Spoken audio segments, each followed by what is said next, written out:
Hello, I'm Doug Muzzio. This is City Talk.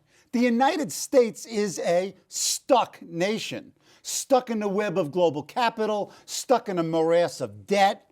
So too are New York State and New Jersey. There's cities and counties too. There's disagreement aplenty over causes and correctives, but hey, it's a free country.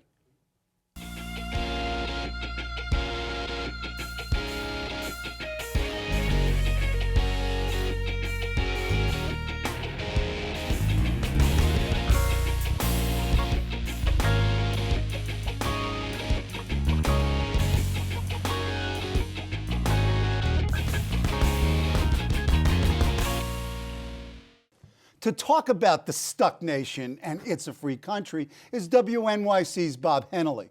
Bob is an award-winning investigative journalist who has reported on major public policy questions ranging from immigration, homeland security, power outages, and utility mergers. Before coming to WNYC, he was national affairs correspondent for the Pacifica Network News, and his written work has appeared all over: the New York Times, the Village Voice, the Christian Science Monitor, the Miami Herald, the Detroit Free Press, and dozens of other magazines and newspapers. He has acted as a consultant and reporter for 60 Minutes, and finally, he's a streetwise guy, both a New Jersey guy and a New York guy.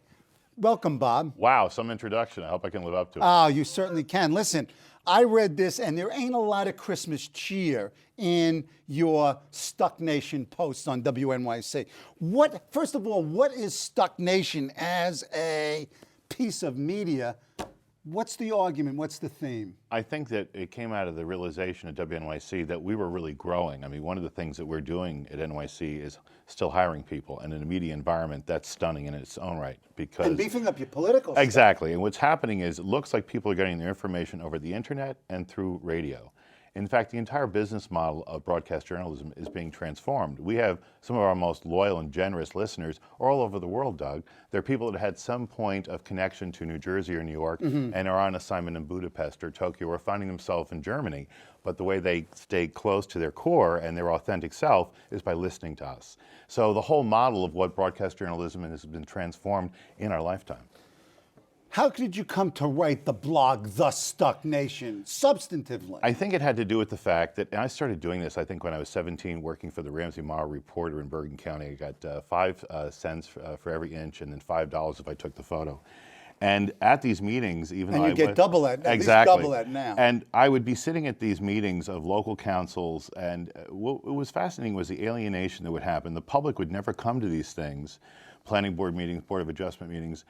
And the public officials, and most of them volunteers, would hold these meetings, and then something would happen physically that would change the local landscape. Like there'd be an application for an expansion of a supermarket, and then it would be all in paper, if you will, small print, advertised, legal public notices. But until the chainsaws came out and actually took the trees down, a particular favored wood patch, then the public would come out, and they'd turn out and be alienated, because they had not been paying attention right along. And so over the last 20 to 30 years, what I've noticed is there has been this proliferation of government and special utility districts and governing that I thought was just happening in New Jersey, but it's now spread across the country and created a situation where there is so much local government and regional government people are not even aware of. And it all has been borrowing. It's been making commitments for long-term pension obligations to its employees. And right now we're in a situation where we can't make any investments in the future because the legacy of this past debt is miring us down and it's keeping us stuck. Our politics are stuck, our public finance is stuck, and more importantly, we don't seem to have a national vision about how to go forward, so hence Stuck Nation. Okay. Is that clear? Yeah, okay, and when did you start writing this? Relatively It's about, recently? Maybe 4 or 5 months ago. Okay, now, in your 12-13 post, Stuck Nation, Global Capital Eclipses Nation States, let me quote, there's an across-the-board renegotiation of the social contract between we the people and the government at all levels. U.S. multinationals are hoarding an unprecedented amount of cash, much of it stashed offshore. Talk about this. Well, as you may remember, during the great fiscal crisis and meltdown that happened, the entire global credit system basically ground to a halt. And it was the taxpayers and the Federal Reserve that reanimated that with trillions, billions, hundreds of billions of dollars. Because the United States have been selling defective products around the world. That's right, we don't make anything more, but we'll sell you our debt. Newly conceived kinds of debt no one really understands, but you can use and keep in your bank, saying it represents value, when guess what? It represents nothing except our own greed. You remember that? Okay. Scroll You're forward. auditioning for something. Well, I'm just telling you this. Oh, okay, go ahead. Well, no one's talking about it this way, Doug. Right. They're really not. Okay, keep talking. And so what happened was, during that period of time, we created a kind of floor so that global multinational concerns, many of them US-based, could continue to do business. And so business did go on. They generated profits, all legally. Now they've made those profits overseas, and they are well within their right not to repatriate that money. What does that mean? It means they can keep it in the offshore accounts until they decide to bring it back in. All the financial pages talk about some either between $1 and $2 trillion the U.S. corporations, both international and domestic, are keeping off of the playing field. And I might add, Doug, you know, why are they doing this? Listen, why should they feel confident about the current national moment? We have a health care plan that we haven't really seen roll out yet. We're told it's going to cut costs, but we really don't know. It's like a black box that caused the entire Congress to flip. We still don't know what it is. It's like a Rorschach. If you like it, you see good things. If you feel bad about it, you see bad things. We're rewriting all the financial regulations. That fine print hasn't even dried yet. And then third, we just came up with a tax policy that's only good for 2 years. That's not the environment that you want to invest hundreds of billions of dollars in when you have a very stable place called China with a centrally controlled marketplace where you can be guaranteed a rate of return. Okay. Did I explain it? Okay, now, okay. So you're saying that the multinationals are now so powerful that they can dictate to national governments, particularly, and in this case, the American national government. And in a sense, taxes are for the locals with actual physical addresses, and they get tens of billions of dollars a hand. Exactly. This is a little conspiratorial here. Here's the thing. If you want to talk about something, and whether it's authentically, if it rings true, start this conversation at any supermarket checkout counter in America. I don't care where I am. I start this conversation everywhere because there's wisdom out there.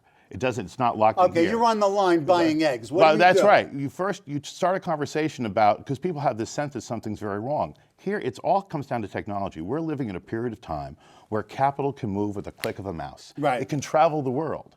And so the regulatory structure, the 19th century snail mail, did you pay your taxes, is still rooted in affecting service, where a man has to walk up to you and hand you a document that says you've been served. So what's happening is capital can go around and find wherever it wants to be without being accountable to anyone. So there's no global system that makes great wealth accountable. And there's no national loyalty. It's loyalty to the firm. The rate of return, Doug. The rate of sorry. return, the nation of rate of return. That is the new global circumstance. And it's not global conspiracy. It's the fact that our regulatory frameworks have not kept pace with the financial reality.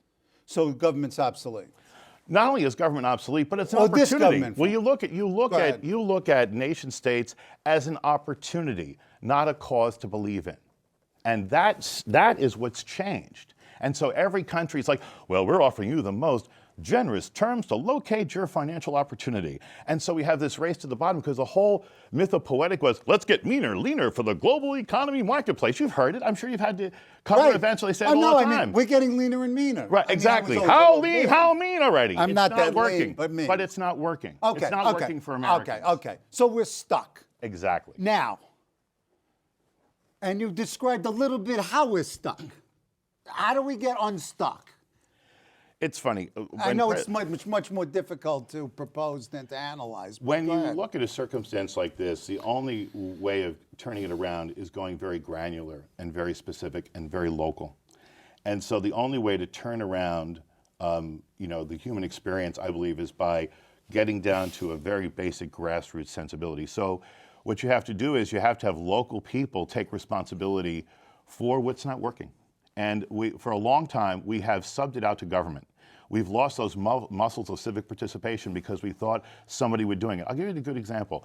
I went back and researched the Visiting Nurses of Northern New Jersey, which is this nonprofit organization. It has its roots back in the Henry Street Settlement House back to the 1890s. When you read the minutes, people had a sense of social obligation, Doug, where they felt that they were obligated to help the people around them that were less fortunate.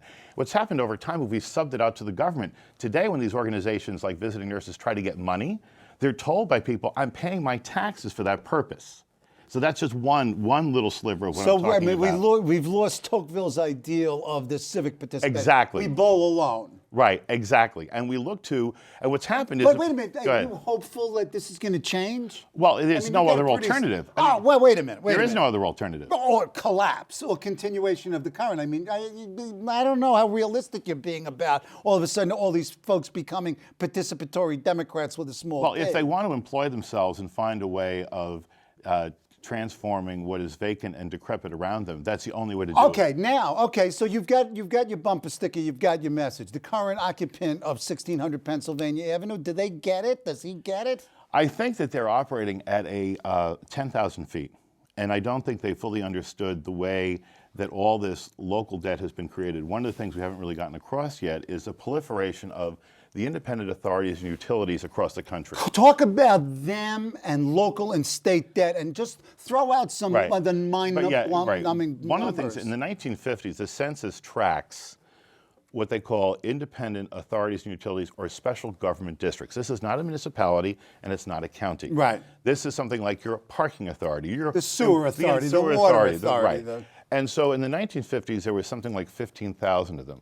Today, there are 35 to 36,000 of them across the country. And we've seen the expansion in New York Exactly. State. So you create a situation, we have to get granular here so we can turn this around. Let's get specific.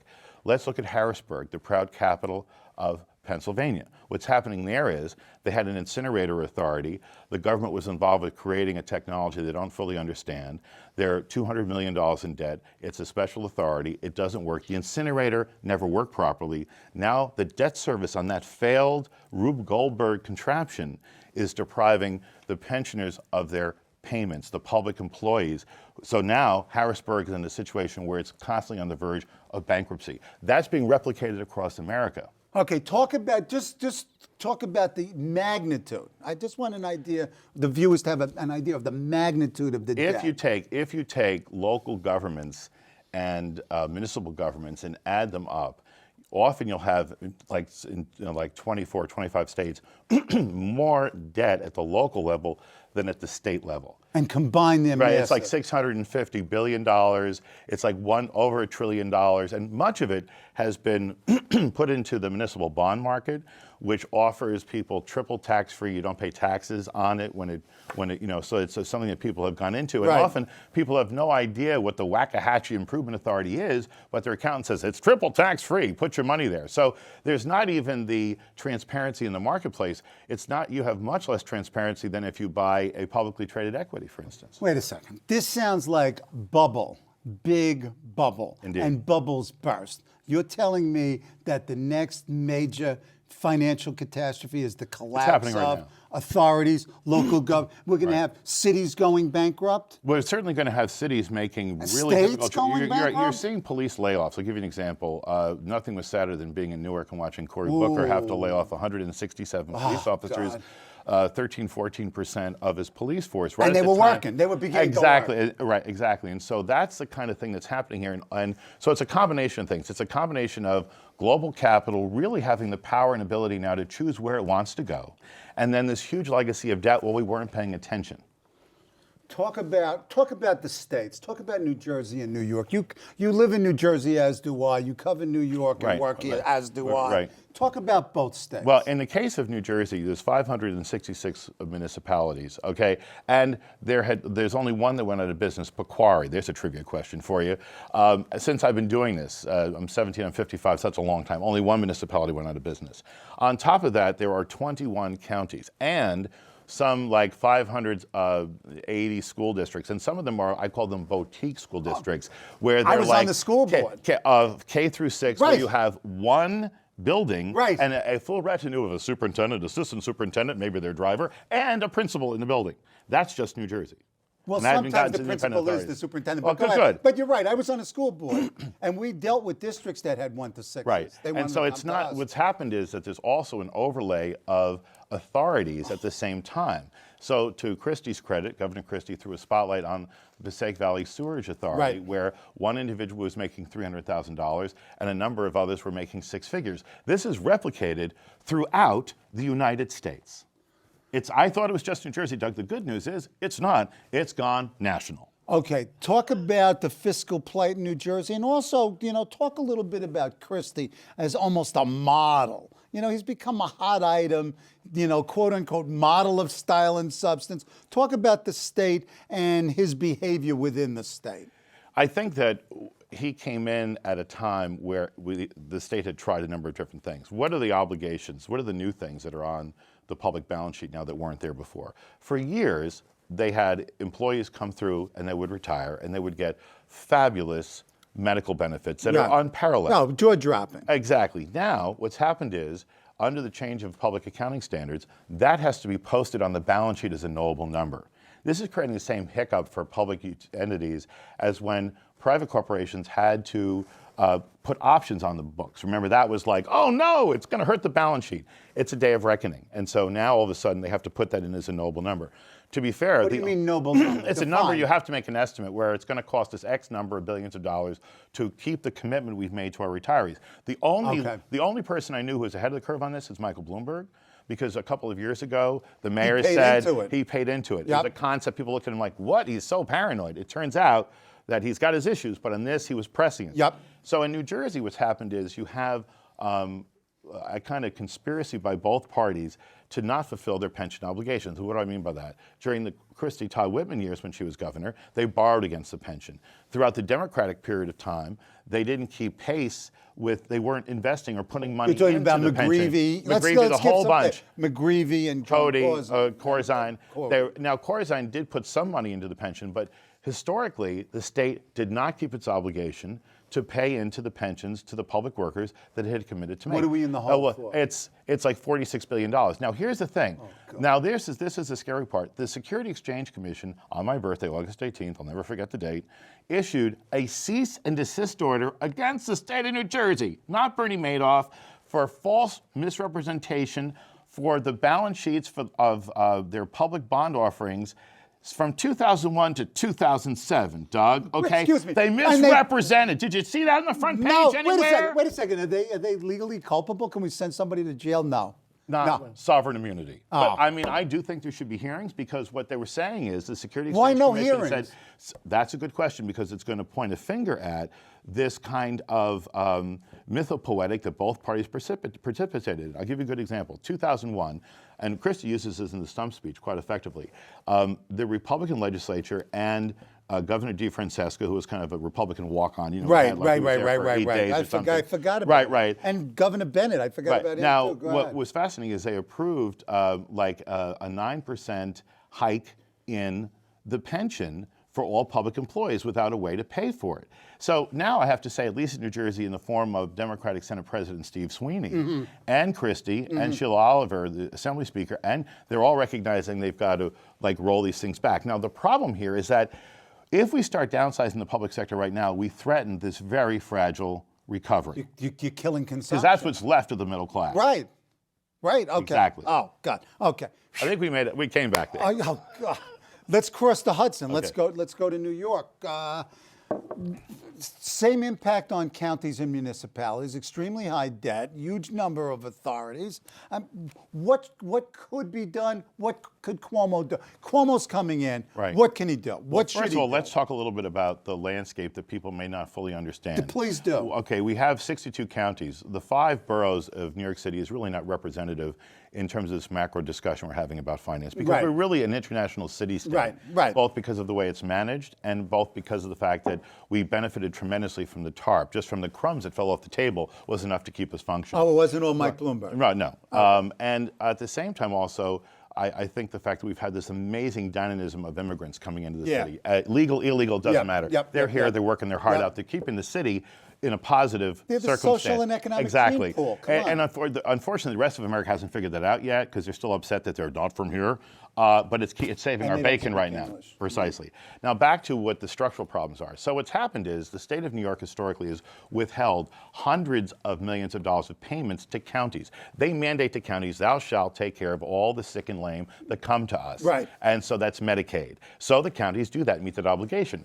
On the Albany end, they hold that money back. In some cases, they've been doing it for years. Right. And for major counties, it's hundreds of millions of Yep. dollars, to the point that now Oneida County is just not remitting to the state the money that it's supposed to because there's so much back money that's owed to Oneida from Albany. They should So secede. it's Come on. coming apart. What I'm trying to say to you is that this is coming apart, and what we're seeing is basic services are taking a hit. Now, what can Cuomo do? I think that you may think this is Pollyannish, but we got to get back to really local things like made in New York.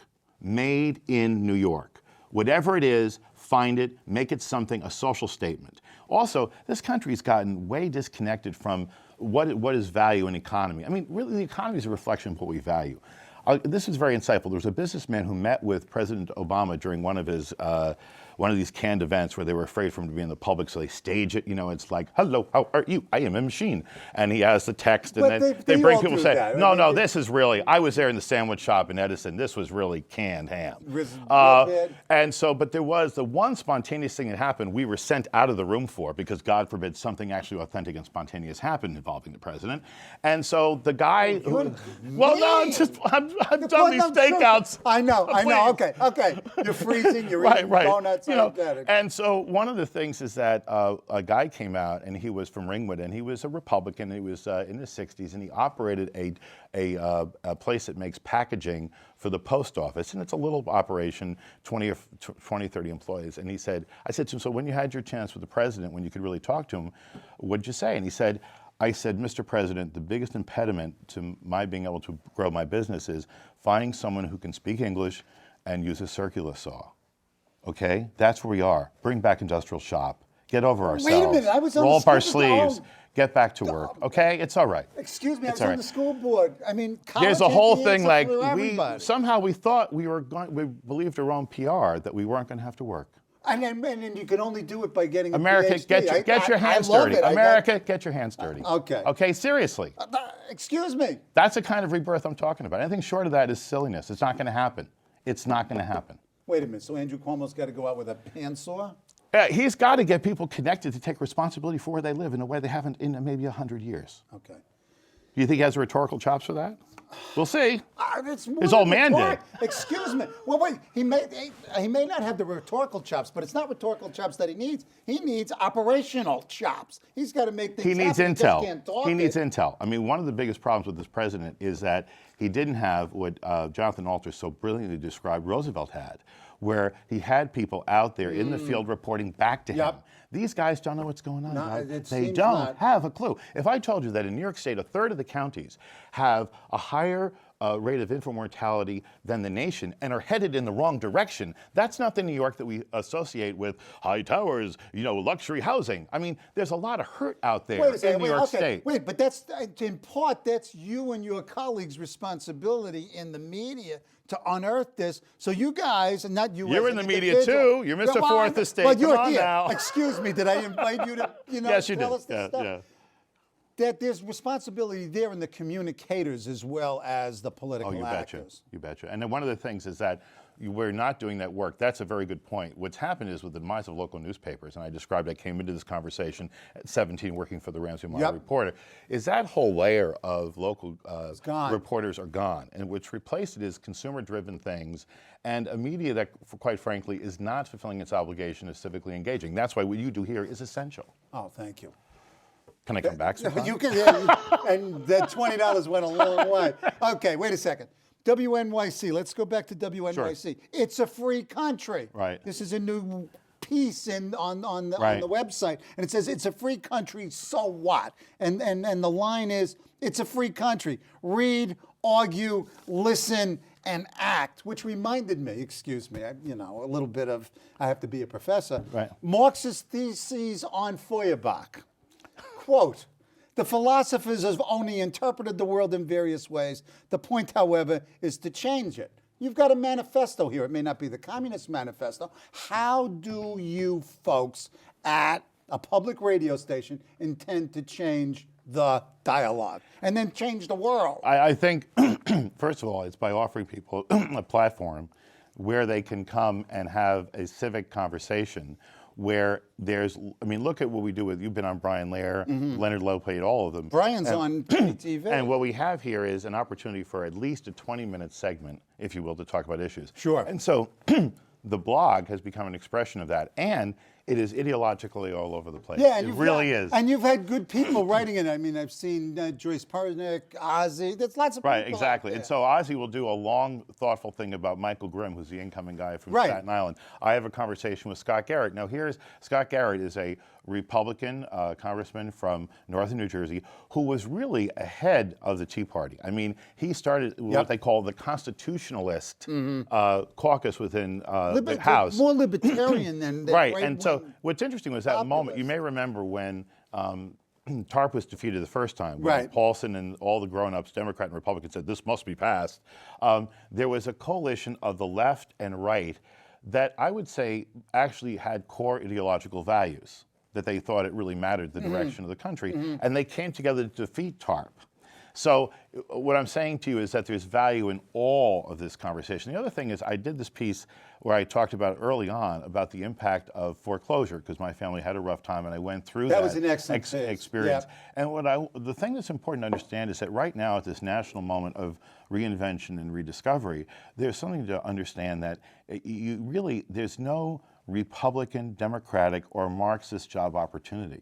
I look back at the people that helped me learn. I've done a lot of different things in my life. One guy let me use his front-end loader and learn how to do that. Another guy let me use a chainsaw. Another guy let me learn how to do typesetting. Their politics were all over the map. But what they had in common is they believed in the young person and realized that that's what America's about. It's the opportunity to give young people a chance to train and do something that has meaning. And that's a social obligation that America has got to get back to. Excellent.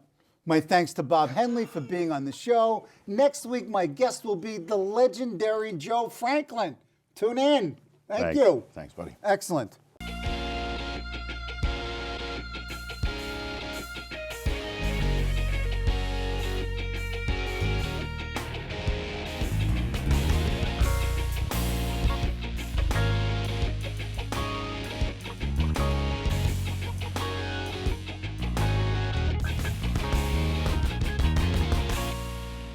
Hello, I'm Doug Muzzio.